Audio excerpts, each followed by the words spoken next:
پاکستان نے محفوظ اور پرامن دنیا کے لیے بے پناہ قربانیاں دی ہیں۔ دہشت گردی کے خلاف جنگ میں ہر اول دستے کا کردار ادا کیا۔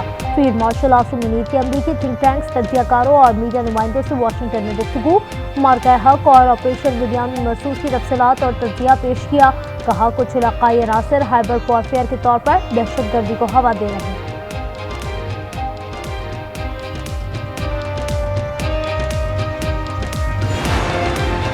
ایران کا اسرائیل پر آج صبح پھر حملہ۔ ایرانی میڈیا کے مطابق دمونہ میں اسرائیلی ایٹمی ری ایکٹر کو نشانہ بنایا گیا، آگ لگ گئی۔ اسرائیلی فوج کی کمانڈ اور انٹیلیجنس ہیڈ کوارٹرز پر بڑا حملہ، شدید نقصان۔ بلوچستان میں ایک اور اسرائیلی ڈرون گرانے کا دعویٰ۔ اقوام متحدہ میں ایران کے مشن کی اسرائیلی اسپتال کو نشانہ بنانے کی تردید۔ کہا صرف ایسے اہداف کو نشانہ بنا رہے ہیں جو ایران پر حملوں میں ملوث ہیں۔ ایران کی سپریم نیشنل سیکیورٹی کونسل نے خبردار کیا ہے کہ کوئی بھی تیسرا فریق جنگ میں شامل ہوا تو اس کے خلاف فیصلہ کن کارروائی کی جائے گی۔ جنرل مجید خادمی کو پاسداران انقلاب کی انٹیلیجنس تنظیم کا نیا سربراہ بنا دیا گیا۔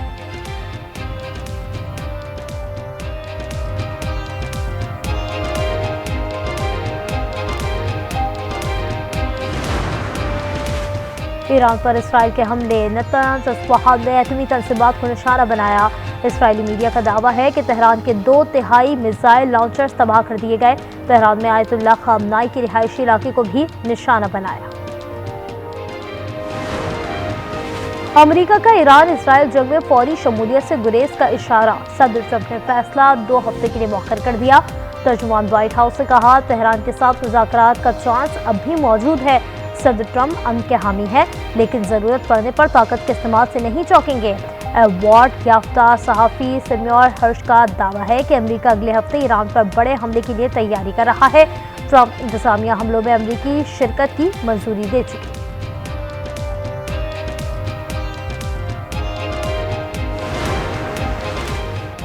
ایران اسرائیل جنگ پر اقوام متحدہ کی سلامتی کونسل کا ہنگامی اجلاس کا آج ہوگا۔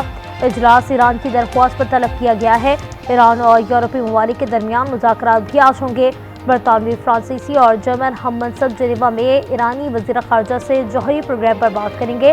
ایرانی وزیر خارجہ عباس عراقچی کہتے ہیں اسرائیلی حملے ختم ہونے تک ایران مذاکرات پر نہیں لوٹے گا۔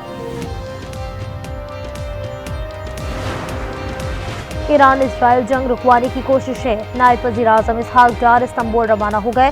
کل OIC کے 2 روزہ وزرائے خارجہ اجلاس میں شرکت کریں گے۔ کل اجلاس میں ایران پر اسرائیلی جارحیت کے خلاف سیشن ہوگا۔ اتوار کو مقبوضہ کشمیر پر OIC رابطہ گروپ کا اجلاس ہوگا۔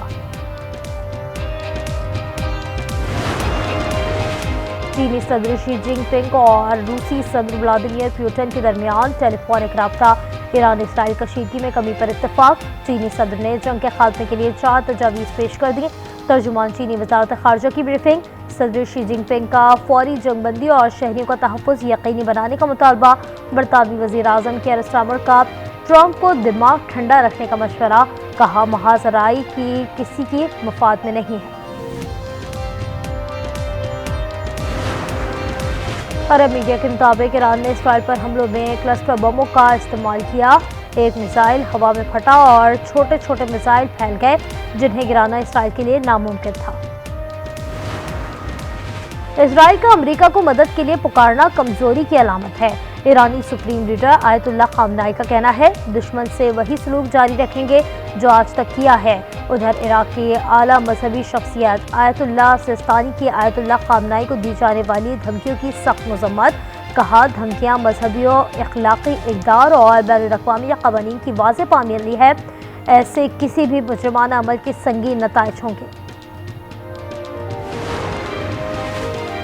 فردو ایٹمی پلانٹ کو امریکہ کی مدد کے بغیر بھی نشانہ بنا سکتے ہیں، اسرائیلی وزیر اعظم نیتن کا بڑا دعویٰ، کہا تمام مقاصد حاصل کر سکے ہیں، ایران کے تمام جوہری تنصیبات کو نشانہ بنائیں گے۔ صدر ٹرمپ جنگ میں شامل ہونا چاہتے ہیں یا نہیں، یہ مکمل طور پر ان کا فیصلہ ہے۔ ٹائمز آف اسرائیل کے مطابق ٹرمپ 24 سے 48 گھنٹے میں شمولیت کا فیصلہ کریں گے۔